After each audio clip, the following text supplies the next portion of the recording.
Welcome to Death and Aliens, an in-depth look at hard sci-fi TV from two friends who vaguely know what they're doing. I'm Courtney.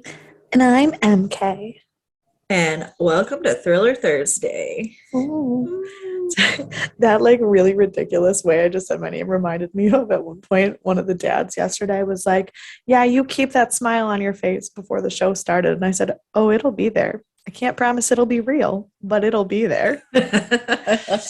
And then at the end of the show, he's like, what kind of alcohol do you like? I feel like that needs to be a more common conversation with teachers. So, yeah. So, how are things? Well, I'm going to Comic-Con this weekend.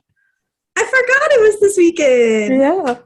Yay! Oh, I'm gonna meet. You're going to Philadelphia. Really? Yeah, I'm gonna meet David Tennant, and Catherine Tate is coming too. I've already met her, but they're doing a panel together. I'm gonna cry. And then I'm gonna meet William Shatner. He's gonna lost his mind. I love it. The closest I'm ever going to space, man. Very true. Very true. I feel that. And then I'll also meet James Marsters, aka Spike from Buffy. Oh. And Ashley Eckstein, who is the voice of Ahsoka Tano and the founder of her universe. I'm so excited. That's so fun. Y'all are gonna have such a great time. I can't wait to see all your pictures. I thought about doing cosplay and then I remembered I have no time or energy. Right. Yes, so I will not. Look, when I went to Comic-Con, I literally I threw on a flower dress that I found at a thrift store and some black boots and dressed up like Jenna Coleman from Doctor Who, and I just dressed as she would dress. And then it wasn't even actually her outfit. It was just something she would probably wear. Right. And Caitlin wore a TARDIS dress and brought her a screwdriver. And that was how we did it. Yes. That's it. Yeah, I don't know what I'll wear, but I'll have to figure that out before Thursday. Yes. I'm sure it'll be great, whatever you decide on. Yeah. I'm so excited. Yeah, I'm excited for you. And I'm also excited that I only have to teach 2 days this week. Yay! I mean, granted, I have to write sub plans for the other 3, which is a whole other level of stress, but especially because one of the days I'm gone is the day before spring break. So my poor sub is going to have to assign them their spring break homework and they're not going to be thrilled. Dodged a bullet there. Only 8th grade is going to have a lot, but it's because they're going to have their final project for To Kill a Mockingbird over break. Mm-hmm. So that's fair. It is what it is. Yeah. Yeah. I'm well. Good. I'm so sorry. My dog is sleeping again. I did something very exciting this week, and I finished my book, Psycho, and it was excellent. If you like the movie, if you listen to our episode about it, if you're watching Bates Motel with us, etc., you should read the book. It's very short. It was 175 pages, but they're if you're on YouTube, they're big words. Oh, and yeah. Words on them. So it was a very quick read. I just didn't have any time in my life. So it's very exciting. And I feel like I am one with Norman now. That's a phrase you shouldn't say. It's fine. But speaking of other books, I went on a book buying spree this week because I have no self-control. And you do that a lot. I know. And so I was on Etsy because I was like, I want a date with a book. How they do the blind dates with books or whatever. Yes. I was like, that's so fun, and I've never gotten to do one. So I'm going to do it. And so I ordered, first of all, I ordered 6 blind dates with a book. But I got one of them so far. Nice. And I put that I was interested in horror because I am interested in horror. I read a lot of psychological thrillers. and I read a lot of mysteries, but I Yeah. have a lot of psychological thrillers and I have a lot of mysteries. So I was like, it's more likely I'm not gonna get something I have if I get horror. And so a movie that I just recently watched a couple years back, I got this horror book, The Shining by Stephen King. Oh, It's supposed to be like super scary. yeah. I I have watched never read a full Stephen King novel because I tried reading one of his short story collections, and by the third one, I couldn't sleep. So I was like, I'm good. yeah. I haven't read those, but I've heard they're terrifying. I They're read terrifying. Misery and I read The Outsiders all the way through. And I bought the first of the Dark Tower series, but I was going to listen to the audiobook and I hate the narrator. So I bought it to read. And I read slower than I listen because I can listen while I do things. I cannot hold a book and read it while I'm doing things. Fact. So I haven't finished that one, but I'm very excited to get in this one. It's very long. But those are things I like. And I have one new life update, which is very fun. There is my friend Noelle, who she has like grown up in theater, like both her parents were involved, and she like works in like the COVID safety for theater and stuff right now. And she does editing and stuff.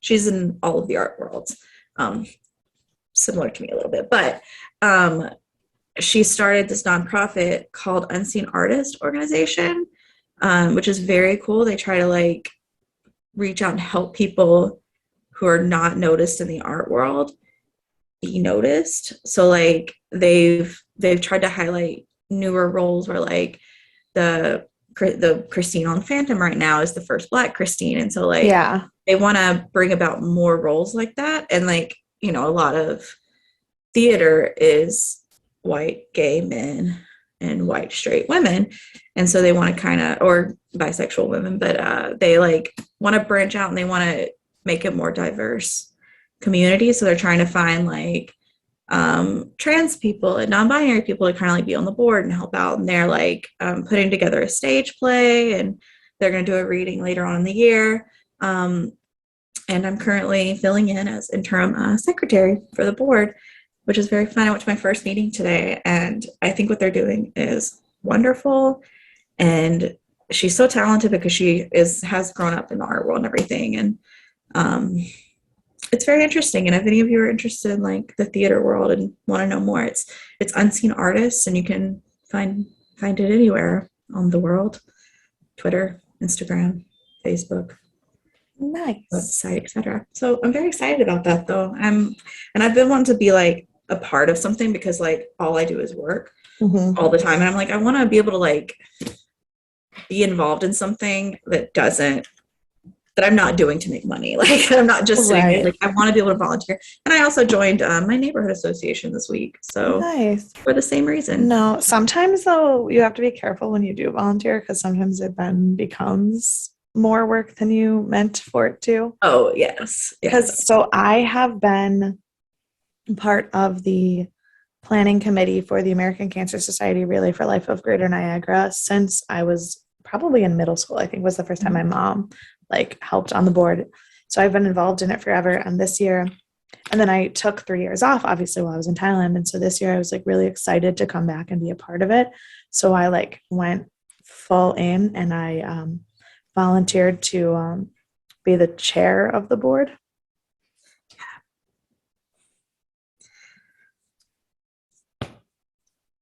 It's a lot of work. Yes. That is why I stuck with secretary. As secretary, my job is to show up for meetings, discuss things, and take notes. Basically. So, and I mean, I will, network and like talk to people about it, but I don't have to like do any of the money stuff. I don't do any of the tax stuff. I don't have to like make the rules. I don't have to like make sure. No, like right now we have our date and location picked, and like we're using a state park. And so I have booked the state park, but I have to fill out all of the state park paperwork. And I literally looked at it and go, I'm going to do this at the meeting on Tuesday because I don't know how to do this. See, that is, those are not any of the things I have to do. I don't want to do any of that. I also said for when I signed up for my neighborhood association, they do like events and stuff. They celebrate Katharine Hepburn's birthday every year because she lived in the neighborhood. Like she lived 2 blocks over from where I live. Oh, And nice.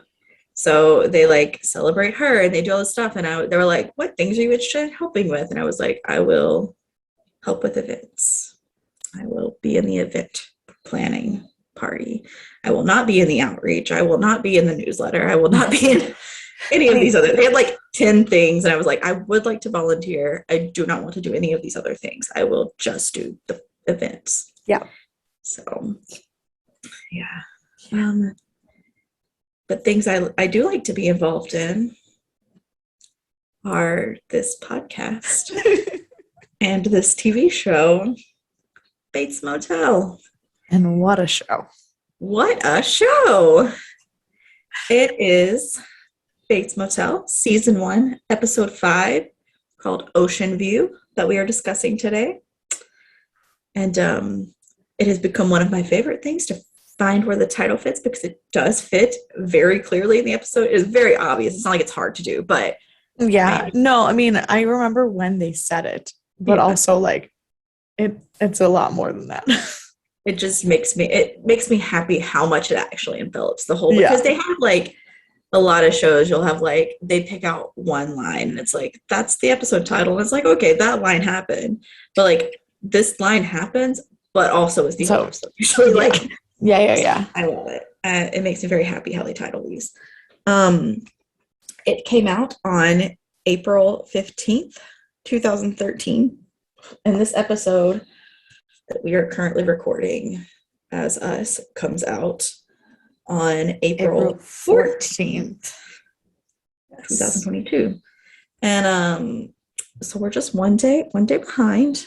Yeah. It was rated 8.1 out of 10, which has been pretty consistent. Yeah. Pretty consistent. People like this show. The number one song was still Thrift Shop, which is very correct in my mind. Yeah. And then the number one movie was Oblivion, which I've never seen, but I have heard of. I love it. A lot of people love it. It has been on my list of movies to see for a while. Oblivion is one of those things where I really, really, really, really wanted to hate it because I hate Tom Cruise.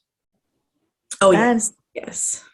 It was really good. Yes. So I would like to watch it at some point in my life. Not today.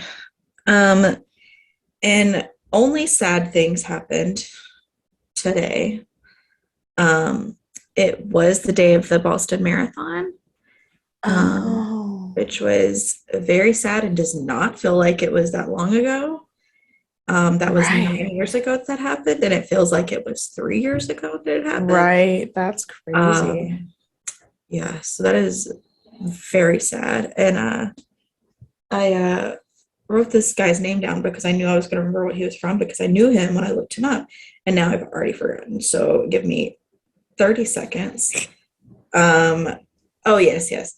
The French conductor, Jean-Francois Payer, who wrote the, oh my gosh, he did Pachelbel's Canon and D. Yeah, he had a really big run with that. And he was a really popular French composer, conductor. Conductor's the word I'm looking for. I know him, and when I looked him up, I knew him, and then I forgot everything I ever knew about him. Oh, okay. But he died this day. So I'm sorry to be kind of a downer. Don't worry, it goes up from here. That's a lie. So our director is David Strayton, and you may have heard about. Hold on. Hold on. It's not your turn yet. You may have heard of him before. Some things he is known for is The Firm, Star Trek Enterprise. He also is a big director on The Good Doctor, which also stars Freddie Highmore, and The New MacGyver. And Hemlock Grove. And Hemlock Grove. I was like, no, I know this one. I know him. Yes. I was like, you're going to recognize this name. He did indeed. He is known for Hemlock Grove. Yeah. So while we don't know him on this show, we do know him already. Yes. It's just been a minute since we talked about him. Yeah. And I think he was one of the directors that I liked more of his stuff on Hemlock Grove, if I remember. He did a bunch of stuff in season 1. And I liked season 1. Yeah. The writers are the same. Jeff Wadlow is the main writer. Everyone else was creators of the shows.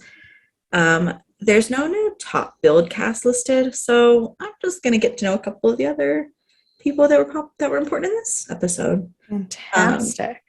Diana Bang plays Zhao, who is the girl who has been kidnapped and stowed away. And I put, what a name. I love her name, Diana Bang. How fun. Like, that's a Hollywood name if I've ever heard one. She is known for a lot of recent stuff. She was in Y, The Last Man, which came out end of last year, I think. It's very new. Okay. Resident Alien, which is also a newer show on Sci-Fi. Yeah. The Babysitter's Club, and the oldest thing that I recognized her from was The Interview, which came out in like 2014, I think. Something like that. Yeah. Yeah. I do not remember her in that, but I did watch that in like 2014. Some fun facts about her. She's in a sketch comedy group in Canada, which apparently is what a lot of people seem to be doing lately. Yeah. Not specifically in Canada. And she's the sister of Andrea Bang. And do you know who she is? No. She is the lead in the sitcom Kim's Convenience. And she's okay. Yes. I love her. So I did not realize they were sisters, but they are. And I love it. So the next one I'm going to discuss is Terry Chen, who plays Ethan Chang. And he's known for movies such as Almost Famous. Okay. Jessica Jones, the TV show. Yeah. And House of Cards. How do I not know I haven't known him? Because he looks like he's 25 in this show and he's actually over 40. So that is why. Yeah, I mean, he's Asian, so that makes sense. Well, yes, but I was like, what would I have seen him in? Surely he's a new up-and-comer. But no, he's in Almost Famous that came out 22 years ago. And wait, his name was, what was that? Tommy? Terry Chen. Terry Chang, okay. Chen. And I recognized him more when I started looking up pictures of him, but seeing him on the show, he looks so young that I just assumed this was one of his first shows. Oh, no, he has 114 credits. Yes. No, he has done a lot of things. Oh, he was in A Million Little Things. Yeah, I didn't watch that because it was too sad. Oh, okay. But yes, I did see that he was in that. But yeah, other than that, I'm sorry, I have no fun trivia about him. That's okay. He just is who he is. So now, oh my gosh, he was in The Cabin in the Woods as just one of the operations guys. Oh, okay. I was like, I just watched that movie, and I was like, I do not remember him being in that. No, he was just one of the guys in the room with the buttons. Okay, that makes sense why I don't remember, because I do not remember what either of those guys looked like. Yeah. And they died very quickly. True. So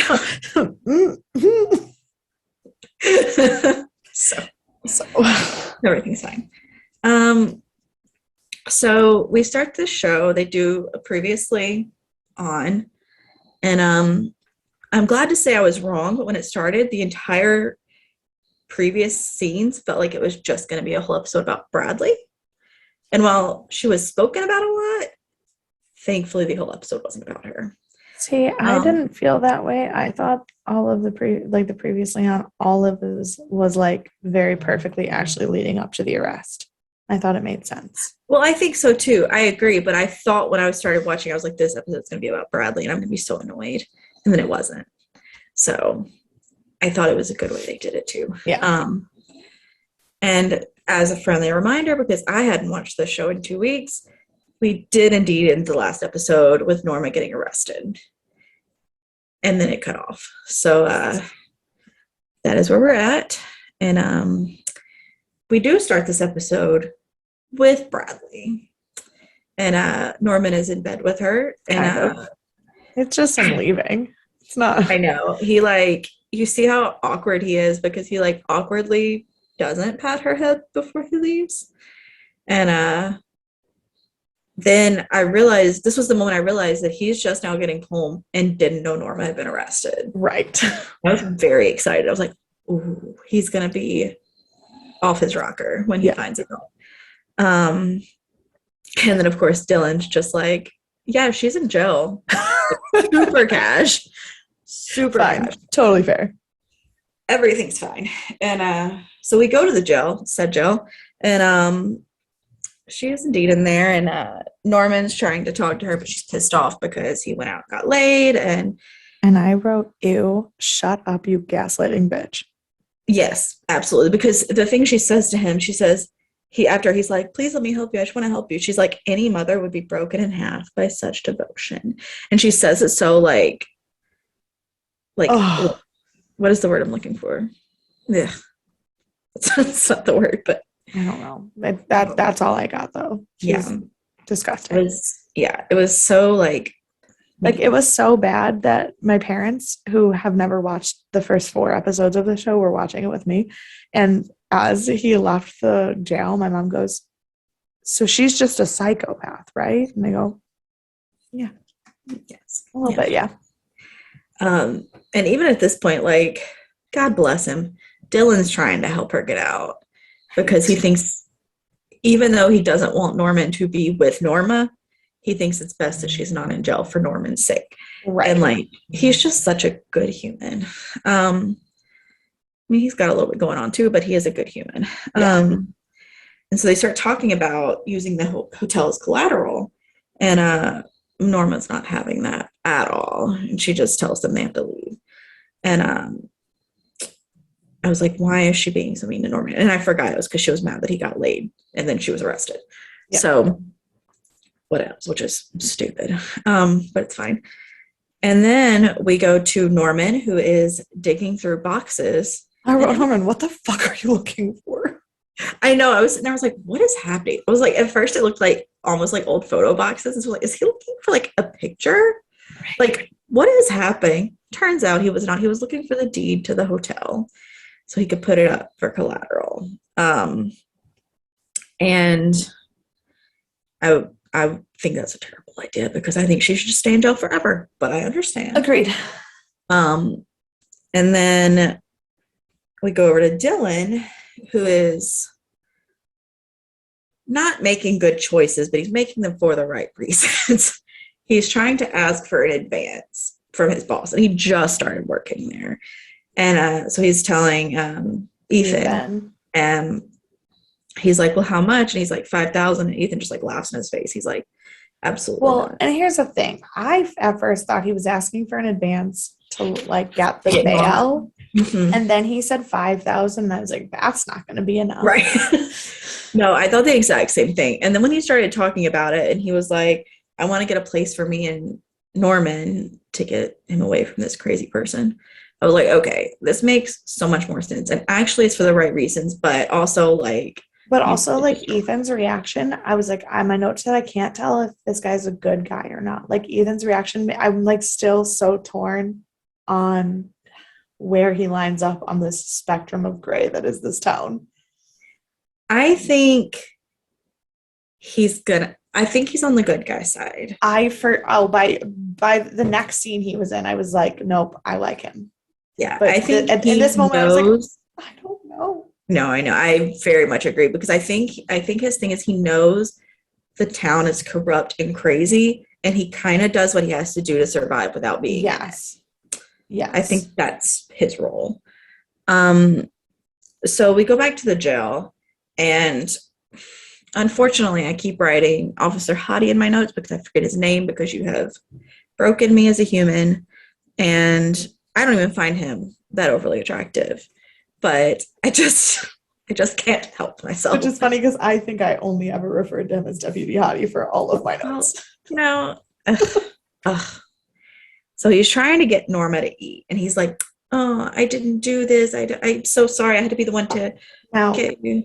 I'm not on Norma's side ever in anything, but I wrote, fuck off, Deputy Hottie. You didn't protect her. Why should she think you care? Right. You literally were like, "Don't worry, I'm protecting you." And then like 5 seconds later, we're arresting her. Right. Like, Fuck off. what are you doing? Like, obviously, you're just lying. Like, oh my gosh. Yeah. But I hate him. I agree. I don't agree with Norma, except when it comes to Shelby and how much I hate him, because he's worse than the rest of them. And so next we have Emma pulling up with Norman at the bail bonds office. And I put her car is very cute. I like the car choice because it brings us back in time to like the original, like when did it came out in like what, 60? Early 60s. I don't remember exactly when, but it's early 60s, I think. So like this is the type of cars people would have been driving. And so it's very fun to like bring in that old vibe still. Yeah. Norman, so they're waiting outside the bail bonds because he says he'll be back in like 10 minutes. And Can I tell you, this is my favorite quote of the whole episode. Emma said, if you can't count on your friends to bail your mother out of prison, then what good are they? Right. I was watching it with my aunt. She's like, what kind of friends does she have? It was clearly sarcastic. It was clearly like, I have no idea what's going on. I know. Oh my gosh. But I was like, this is my favorite. I love her so much. Same. And Norman, again, with his not using social cues correctly, just straight up's like, hey, I found the mango girl. I wrote, hey, just casually discussing a kidnapped girl in broad daylight. Makes sense. Right. In like a very casual tone. It wasn't like he was like, oh my God, the world is terrible. Everyone sucks. He was just like, yep, found this girl. She's like, excuse me? She was in a cop's basement. Right. She was in a cop's basement. How do you know that? I can't tell you. And I was like, are you kidding me right now? Well, like, we have to go. She's not there anymore. How do you know? I can't tell you that either. I know. And it's like, oh my gosh, Norman, like, if you're going to tell her anything, you've already told her too much to not just tell her everything. Right. Like, he's ridiculous. And he's like, why? He's like, I can't do this anymore. You're freaking out. Of course she's freaking out. What do you think would happen? Normal people freak out whenever they hear about kidnapped people. Yeah. And then, okay, what did he said? You're freaking out all over Italy. Was that supposed to be a reference that I knew? Because I did not. I have no idea, but I wrote it down and now I want to say it all the time. Yeah, I have no idea what that's supposed to mean. But I was like, he said it and then she laughed and it made it seem like that's supposed to be something that I understand and I don't. I also don't understand it, but I laughed when he said it. And now would like to take on that phrase as one of my own. Perfect. Because I don't think it makes any sense. No. Therefore, I love it. Yeah, and then she kisses him again out of nowhere. And poor Emma, she's got to just tone it down. Well, I was like, Emma trying to kiss him was really cute, but then he like sucks. Right. Like she's got this like teenage girl crush and she thinks she's hanging out with this teenage boy that likes her back and they're doing all these fun adventures together when in reality he's a psychopath that but like because like also like if he's not into her when he stops her from kissing him he should just be like, please don't do that. Right. But he doesn't. No, because he's a teenage boy. Yeah. Mm-hmm. And so then she asks him straight up if Norma killed Keith, and she's like, I wouldn't blame her. Like he wasn't a great guy, and he's just like, nope, straight up lies to her. And I'm like, you are picking and choosing. First of all, who you tell the story to. You're picking and choosing the lies you tell Emma, and it's not like nothing you tell her doesn't have consequences. Like you told her that an officer had a kidnapped Asian sex slave in his basement. Like, right. Like at this point, you would think Emma would be the person you would trust with this information. Exactly. I mean, granted, so far the only person he's actually told all of the truth to is Dylan, which is fair because that's family. But like, I don't know. Yeah. Yeah, so then he's at home and he's texting Bradley because he thinks he loves her. And he's just thinking about sleeping with her again because he doesn't understand the difference, I believe. I mean, most men don't. Right. Yeah, so then we go back to the jail, and mom, I put mom, but Norma, for those of you who don't call her mom, like me apparently, is getting out of jail, and she is pissed. Norman's brought her flowers, which is very strange. And he's like, I have cab money. And she's like, you take it. I'm walking home. Yeah. I was like, Norma, you are a raging bitch. Right. She is being so over the top. Like, I would understand being upset that he put the hotel up for collateral if she was like, I can handle this, leave me here. But she wasn't being reasonable. She wasn't giving him any other option. And she wasn't angry about the hotel. She right. Like if she was angry, if she had been calm in jail and then angry about the hotel, that would be a reasonable response. But she wasn't angry about the hotel. She was angry about the fact that he wasn't there when she got arrested because he's a 17-year-old boy. Right. Exactly. And it was ridiculous. And then we go to the law firm to discuss her pending case about potentially killing Keith Summers. And she immediately starts coming at this attorney, and she's like, how old are you? And she's like, oh my gosh, you're so young. She's 33. I understand. I'm 29.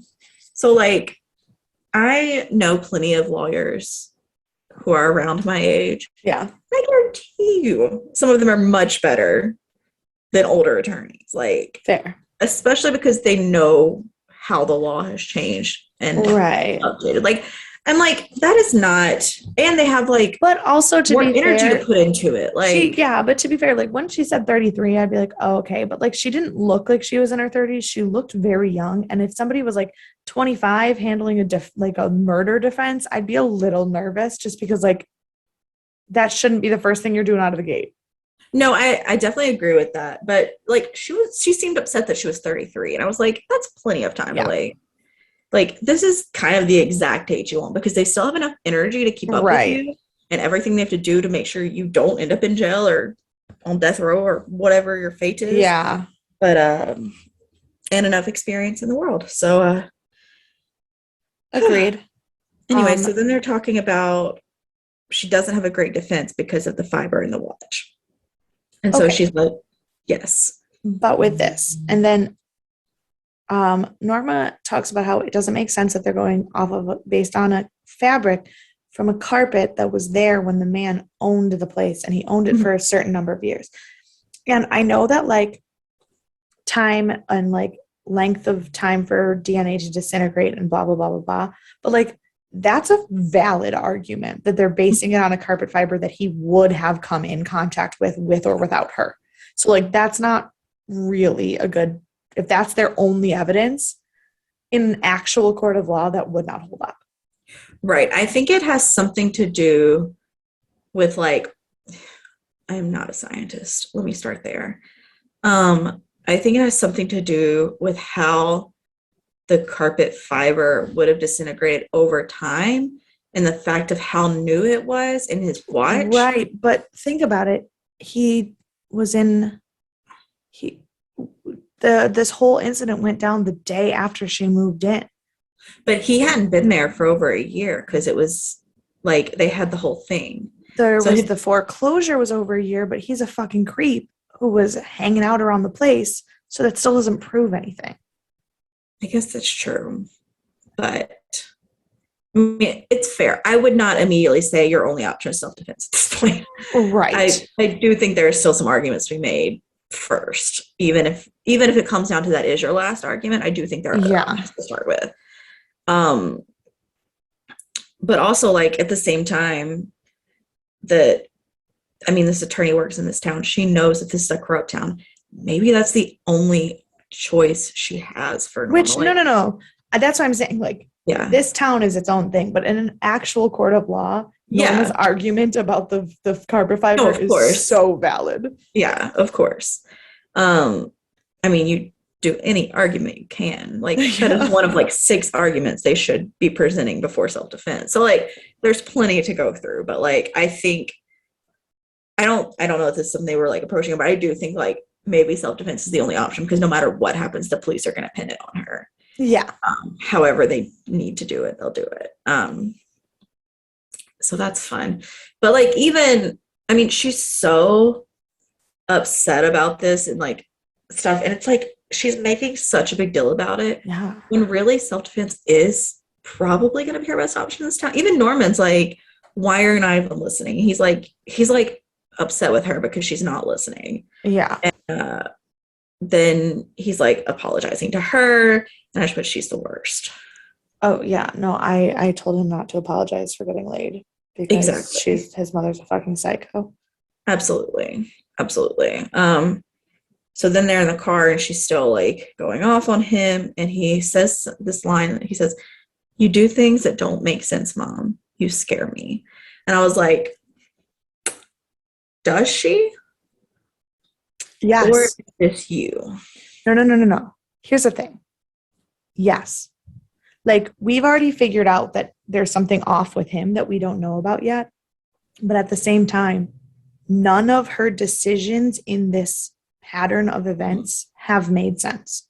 Well, no, I agree with that, but I wonder. And like the fact that somebody who was just sexually assaulted and stabbed someone out of self-defense immediately jumps to changing all the carpets in their entire building and doing X, Y, and Z. Like that's a level of like mentally unhinged, and the whole sleeping with Shelby just for protection and all of these things that she's doing. Like even without his delusions, what she's doing doesn't make sense. And Right. If I saw my parents doing that, I would also be concerned. And we also know that we don't know the full story of what had happened to his dad. So Right. like him being like, "Mom, you do things that scare me and I think you need help." It doesn't take away from the help that he might need, but it's also a very, very fair thing to say. I was so impressed that he would be able to cognizantly realize that his mother was not okay.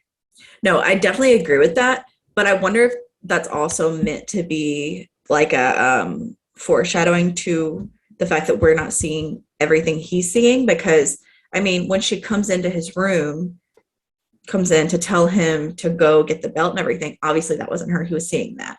Yeah. And in the original story, it said that when she died is when he broke and became part personality with her. But I wonder if they make it where he also has her personality now. And so Maybe. he's doing things because spoiler alert if you haven't watched the movie, he's, dressing up as her. He's having her, like, he feels like he is her in his brain. And that's one of his 3 personalities that he has. And so I'm wondering if instead of having it when she died, if they're doing that now, or he's also having her personality and not knowing it. Maybe. But I think that that's a fair thing that could develop. But I think at this point in time,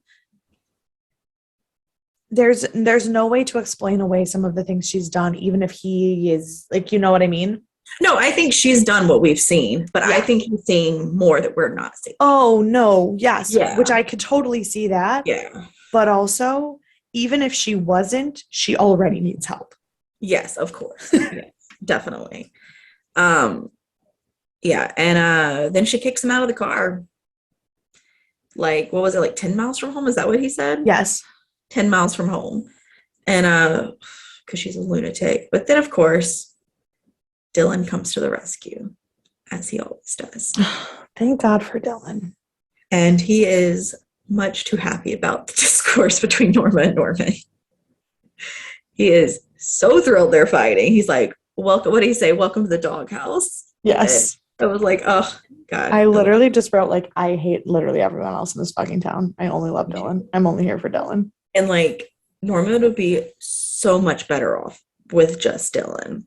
And, like, I mean, he does have issues that need worked on. No. But if you have issues that you need worked on, but you're living with someone who cares and is not creating more issues in you, well, that and helps. then this conversation with him and Dylan, like, it's so I think the reason I like the way that they're portraying Norman so much in the show is because it's so obvious in that conversation that he wants to say yes.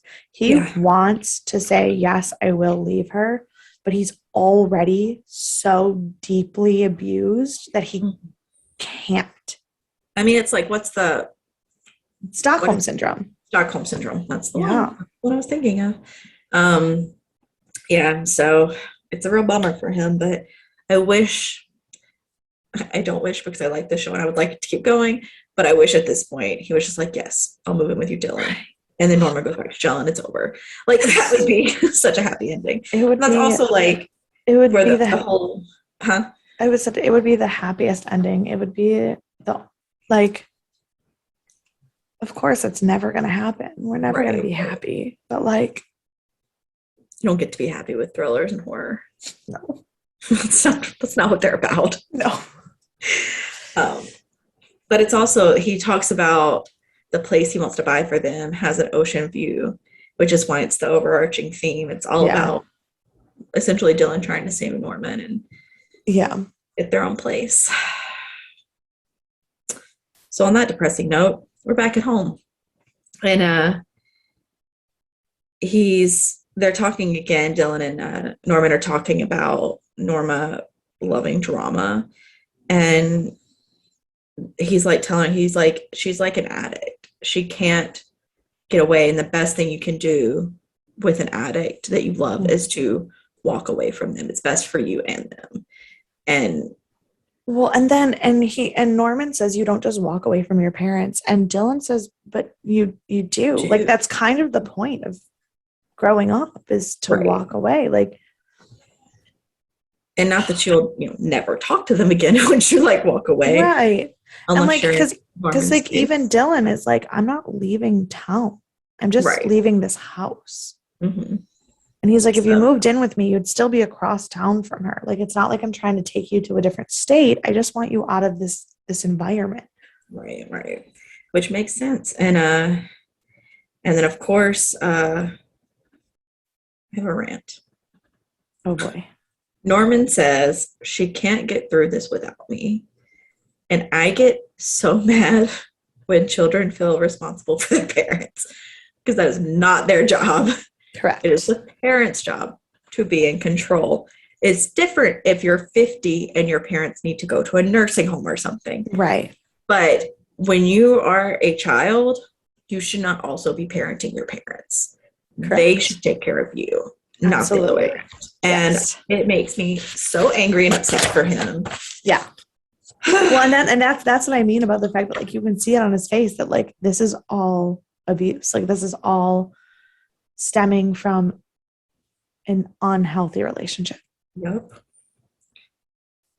So then we're back with Dylan and Ethan, and they're talking about renting, and he throws him a sandwich, and when he opens it, there's just wads of cash in there. And he's like, which I fully knew was what happened. Like, I don't know why it took Dylan so much longer than it took me to figure out that he just threw money at him, but like, I fully knew that was money. I know. He was like, did you rob the sandwich store? No.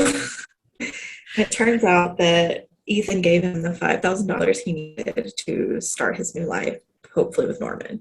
And then they were talking about rent prices, and he's like, yeah, it's like $2,200 a month. And I was like, in this tiny town, is he trying to move into like a mansion?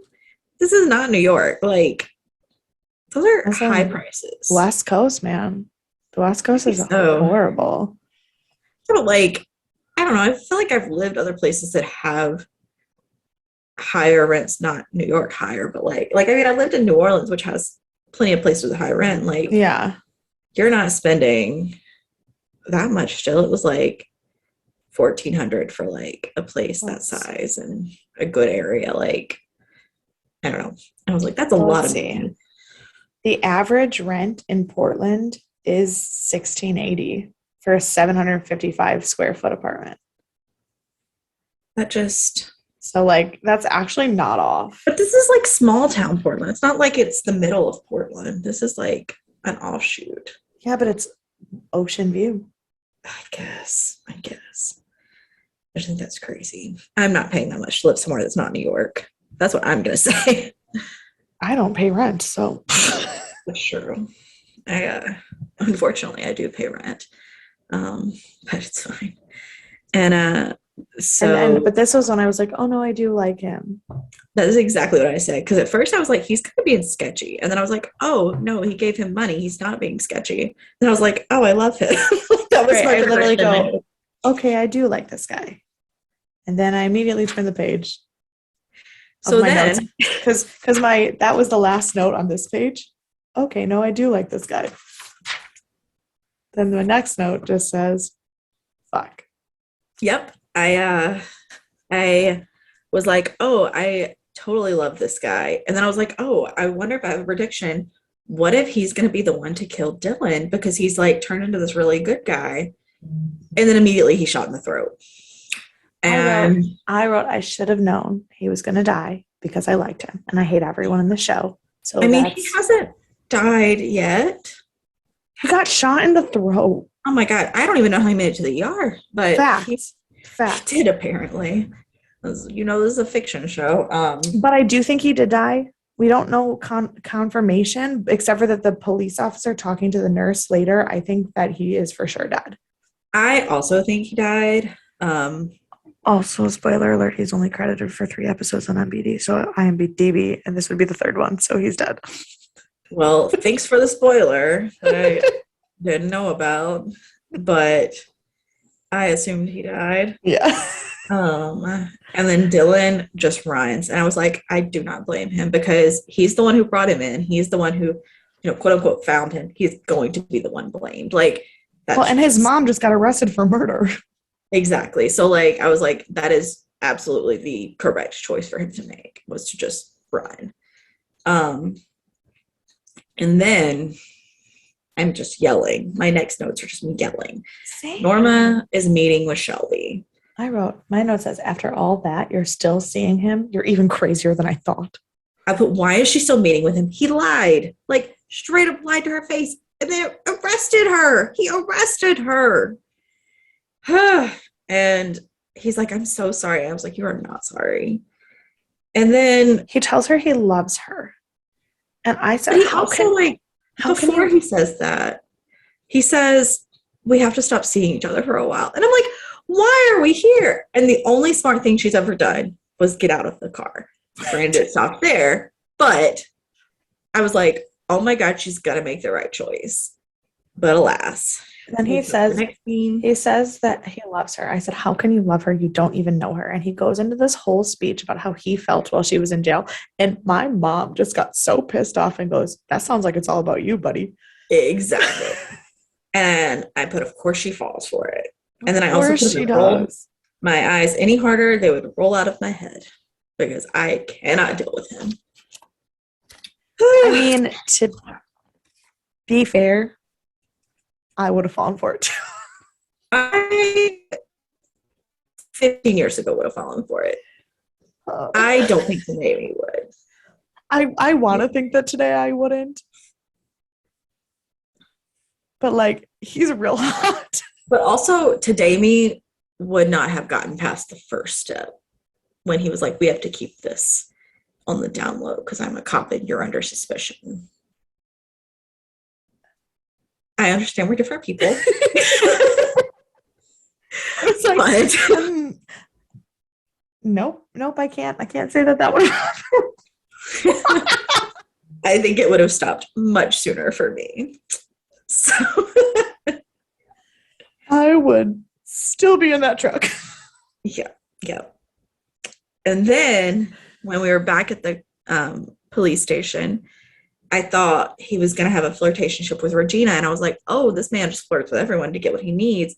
Then I realized he's actually doing this to help Norma. Because he goes in and gets rid of the evidence. Yes, but here's the thing. Here's the thing about this. I wrote, Deputy Hottie, you have all the brain cells of an amoeba. Because... because he walks into the room to turn off the security cameras, goes and does what he needs to do, and then walks back into the room to turn back on all the security cameras. Like the security camera did not just pick him walking in and out of that room. Of the security room, yeah. I mean, at least he put plastic bags on his hand to open the file case. But come on, dude. He'll probably get caught at some point, which is good for everyone. Good for everyone. Also in this scene, this is off topic, but when he went to sit at his desk, he had a Rolodex. It made me so happy.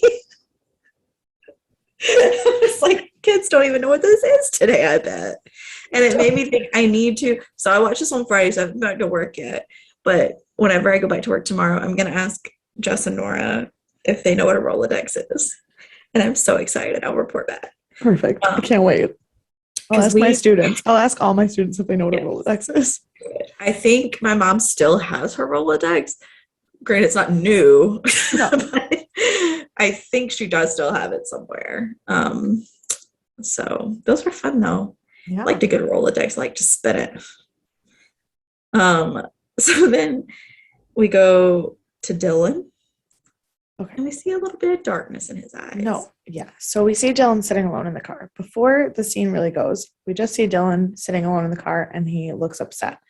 And I write, Dylan, to stay in this business, you do know you have to kill that guy, right? And then the next thing that happened was we saw the guy walking down near the docks. And I go, oh, okay. Yeah. My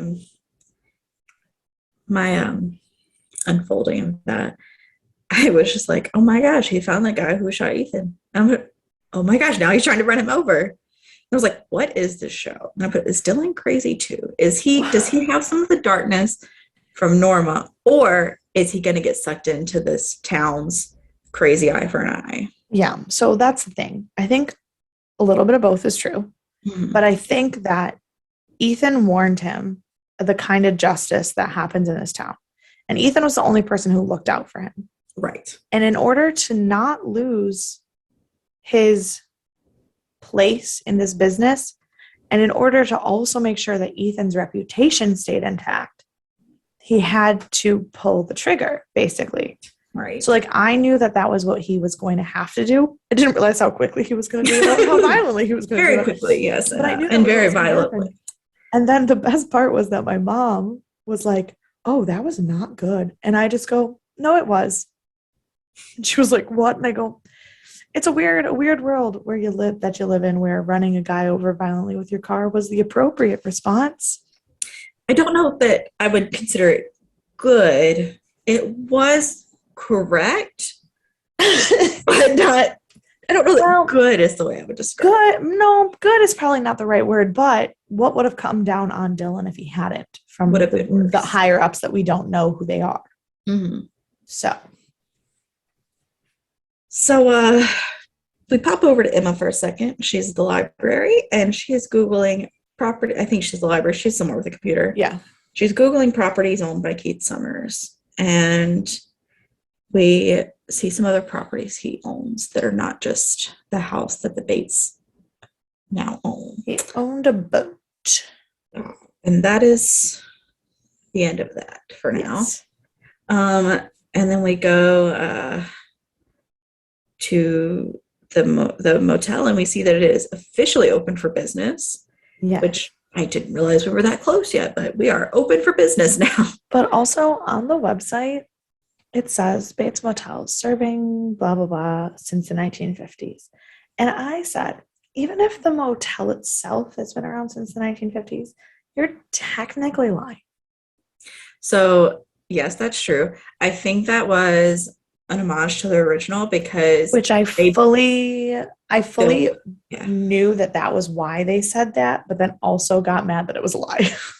Right, because Norma, in the book and movie, Norma built the motel in the 1950s instead of purchasing it. She purchased the land and built a motel on it. So I think that's why I like it. But it is a lie because of things the show just Right. No. I loved that it was the homage, but I also was like, advertising lie.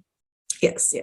And we get a phone call, and Norma learns her case has been canceled because the one piece of evidence that they have against her is missing. Also, who builds a case on one singular piece of evidence?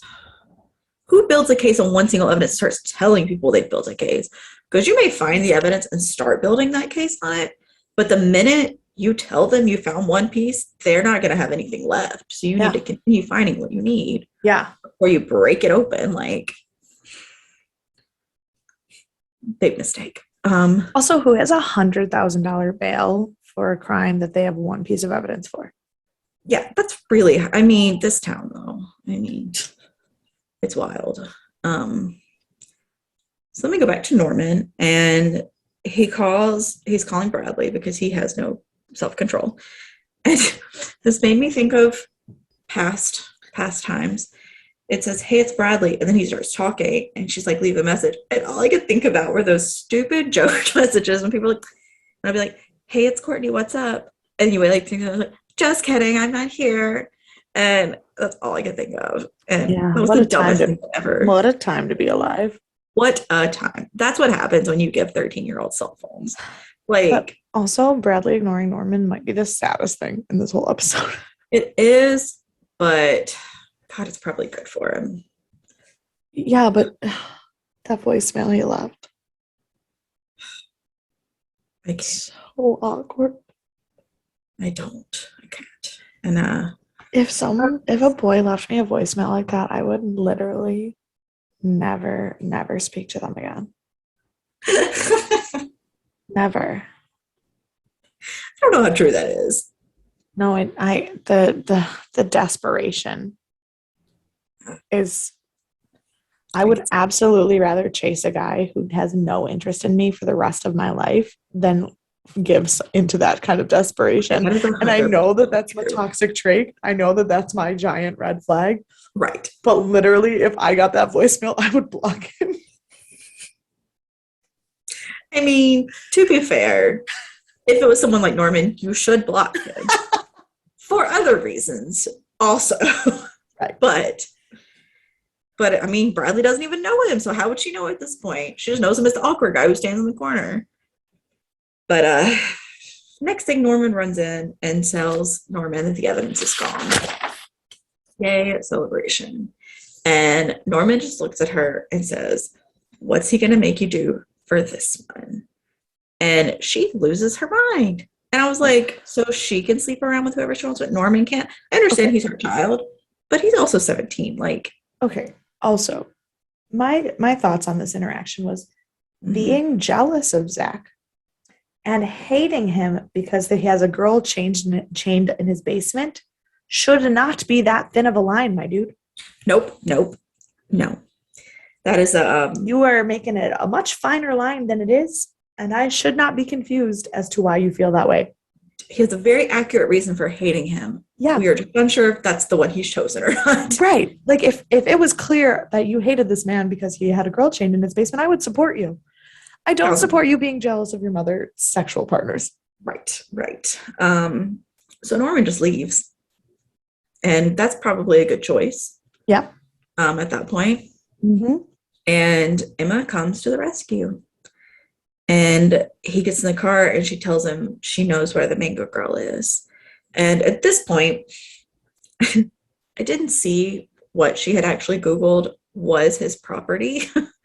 I paused it because they left it on the screen for long enough that I knew what was on the screen was important. So I went back and paused it so I could read what was on the screen. See, I was watching with my aunt, so I was trying to keep up in real time.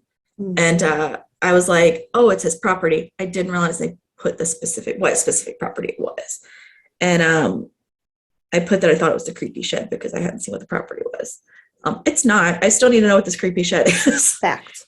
And we go to what I said, it's the ocean view, to this boat. And Norman's acting. Before they do that, they're sitting there and she's telling him this. And they're having this conversation about the girl and the boat. And Norman just awkwardly is like, just so you know, I'm dating Bradley now. And Emma's like, you mean you slept with her? And he's like, yeah, but like we're together. And she's like, No, you're not. no, you're not. It was a hookup. She's like, stop checking your phone. She's not texting you. It was a hookup. And I was like, Emma is so jealous, like that it's almost toxic the way she's acting. But at the same time, she's 100% correct. Absolutely. Like, absolutely. Yes. Yes. Poor so Emma. then they go to the boat. And Norman is acting super chill. He is like not sketched out. I was like, this is very weird. And God bless her. Emma says, if I had an Asian sex slave, where would I hide her? I thought, okay, Emma, we do not need to get into the mind of people. It's like, let's just start looking. Yeah. And oh no. This is okay. This is when they're sitting at the ocean. Right. They have that conversation, and then they go into where he's telling her he slept with Bradley. Okay. And oh my gosh, I like skipped half of my notes. That's good. So she uses her oxygen tank to break the chain. I said that's one way to do it. I was like, I don't know if that's good or bad, but that's fine. And then I just put, I hope Shelby is there because we don't know where he is at this point. And I was so concerned they were going to get caught. And then there were secret passages. I put Emma's way braver than Norman is, even though Norman's like super chill about everything. And I felt in this scene that it was really well done for suspense. We haven't had a lot of like scene talk in this episode because it's just all been kind of very typical. Yeah. But this scene when they were going from door to door, it felt like you were in the middle of a horror movie. Yeah. Like you didn't know which door was going to be the one. And I didn't know, and you didn't know what was going to come out when they did open the door. You didn't know what was going to come out. You didn't know who was going to be there. You didn't know if it was going to lead somewhere else or if it was just going to be like a closet. Yeah. And I thought it was really well done. I was on the edge of my seat while watching this. And then I put, oh my gosh, she fell out of the closet. I wrote, I absolutely did expect her to be there. Yes. But then I have thoughts that I will share when we are done with the whole episode. Okay. I yelled audibly whenever she fell out of the closet because I was so on edge from the musical choices and the like camera. Oh yeah. By intense. The time she fell out, I just yelled. It was absolutely intense. Yeah. And then they're taking her to the motel. And this was a scene that I meant to look up and again forgot. The woman they're carrying did not look like a real person when they got her out of the car. And I was like, I think they're using, which would make sense that they're using a dummy in the scene. Yeah. But they didn't do it 100. Like I could tell it didn't look like a real person. Right. So that was a little bit of a choice that could have been done better. So Norma looks out. They take her in the hotel room and are kind of like getting her settled while they're figuring things out. And Norma sees Emma's car outside and sees the light on in one of the rooms. And she thinks that something's going on with them. And it is, but not what she thinks. And she bursts in and then she gets really confused because this is not what she thought was happening. She's like, who is this? Why are they here? And this is where we officially learn that Norman was not delusional about seeing this girl, like going into the basement, being grabbed by this girl. Right. And that she was originally there and he moved her. It wasn't like something. Yeah. And that the reasons that she was there were what Norman and Emma thought. Like she absolutely was chained there as a sex slave. Absolutely. And so Norma goes to get the newspaper to show her a picture of Shelby. And this kind of took me out of the scene a little bit because the way she was running was like she was running in an action film from danger. Like, you know how when you see that scene, they're like running, that's how it looks. Yeah. And I was like, that's unnecessary. Like, you're not right. Like, there's not a time limit on when you. Yeah, but she was upset. She Yeah, was but like, she looked like she was getting ready to fight, not like she was trying to quickly get somewhere out of like desperation. I felt more action sceney, and I was like, this scene shooting was a little off for me. mm, Um, but then she shows her the picture of Shelby, and she freaks out because it is him. He has been holding her captive, and Norma doesn't want to believe it. And Norman did tell her, and she just wouldn't listen. He's like, he's like, I told you this has happened. yeah. And that's where we end the episode. Now, my problem is that I'm confused. Mm-hmm. I mean, I'm always confused, but that's different. If Deputy Shelby was in fact working with Keith Summers and kidnapping Asian girls and chaining them up, but is also actively making sure that Norma does not get arrested for Keith's murder, what the fuck is his motive? Like, I do not understand where any of his allegiances are. Maybe the only thing that I can think of is that I mean, they know he was murdered, so they're going to go through his stuff. But maybe if there's this whole thing, they'll focus on Norma and they won't focus on Keith as much, and it'll give him longer to like clear out Keith's things and any evidence that they were working together. But he's putting himself in danger for Norma. Yeah, I don't really know yet. Yeah, like that's my big question mark is what is his deal? I think there is one, and I think we will figure it out. No. But I am unsure. I think so. This is one of my predictions going forward. We know that Shelby and Keith Summers are working together. Probably. I mean, yeah, I have 100% confirmation, but it seems pretty obvious.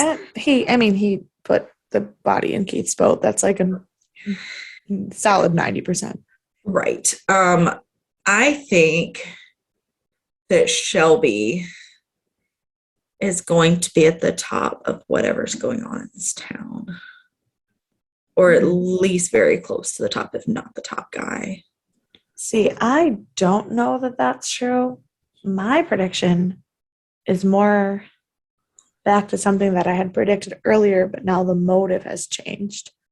I think Norma is going to tweak out and kill Deputy Hottie. I still think she's going to kill him. That doesn't mean he's not at the top. I think he's part of the reasons. I know he's young though, so he's not like the one who started. That's the thing is I think he's definitely aware of and on the fringe of and helping being the law enforcement end of these things going untaken care of, but I don't think he's in charge. I think he's near the top. Okay. So we'll see. We'll see how things go. That's something we're apparently going to wait forever to learn anything about. It's just going to be in the background of our minds all the time. Yeah. Yeah, I have a little, I guess we could do, who do you want to punch in the face?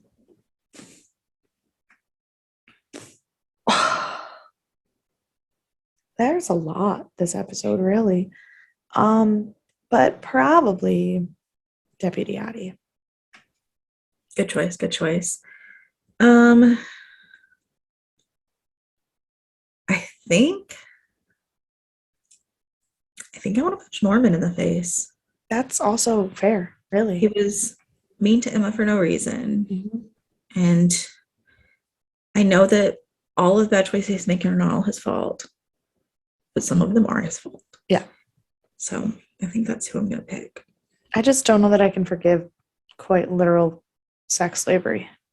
No, I very much agree. I am choosing a different person than you are choosing. I have picked Norman. I do not think Shelby is good. I think he should always be punched in the face. Who's your MVP? Dylan. For the sake of not picking him every time, I think I'm going to go with Emma. That was who my backup choice was. But I It is think I think I might just pick Dylan every episode for the rest of the show because I really don't think I like anyone else. I'm going to try not to, but we'll see. I can make no promises. Right. I have a bit of trivia for you. All right, I'll take it. When he gets the text from the John the Bail Bonds guy, Yeah. it comes in on April 15th, which is the day the show was released on TV. All right. And that was fun. Also, the motorcycle scene was a real motorcycle scene. Dylan, Max Terrio is like really good on a motorcycle. He's driven one for years, so he like was super comfortable driving it. And this was Freddie Highmore's first time on a motorcycle. I love that. I could also tell. Yes. But no, because my mom made an interesting comment about how they don't usually do scenes like that, or they didn't used to, partially because like when people are not actually driving, it looks stupid. Partially because like the budget for like location shoots like that is also weird. But actually the biggest reason was usually insurance. You couldn't put actors on vehicles and stuff like that without the right insurance. But if Max Therio's like got his own motorcycle license, it's a different kind of insurance. Yeah, he was very like he had been driving motorcycles for years apparently. Yeah. So that's fine. There was a goof. Of course there was. Kind of a double goof. First of all, he was trying to, so Norman's 17. Yeah. And they had him post bond for his mom, and you cannot legally post bond at 17. You have to be 18 to post bond. But also, Oregon is one of the 4 states where there are no bail bonds. So, well, that would complicate things. Yes. So, no bail bonds for us here. But yeah. So those are my fun facts, my goofs, my answers. Do you have any other predictions? I predict that Bradley is going to reappear next episode and things are going to be awkward. Unfortunately, I think you're right. I really don't like her. I think we're going to learn a little bit of the hierarchy, like the next level up, because with Dylan avenging Ethan's death, I think he's going to know the next higher up. Yeah, that would make sense. So I think we're going to meet whoever that person is. No idea who they are, but no, none. Yeah, I think that's where we're at right now. Yeah. You have any other thoughts? I don't really. All right. Well, if you guys have any thoughts, you can find us on social media everywhere at Death and Aliens. You can email us at deathandaliens@gmail.com. You can find me at CECloud13. And you can find me at EMKAY_superstar. And we will see you on Sunday for Sci-Fi Sunday. Bye.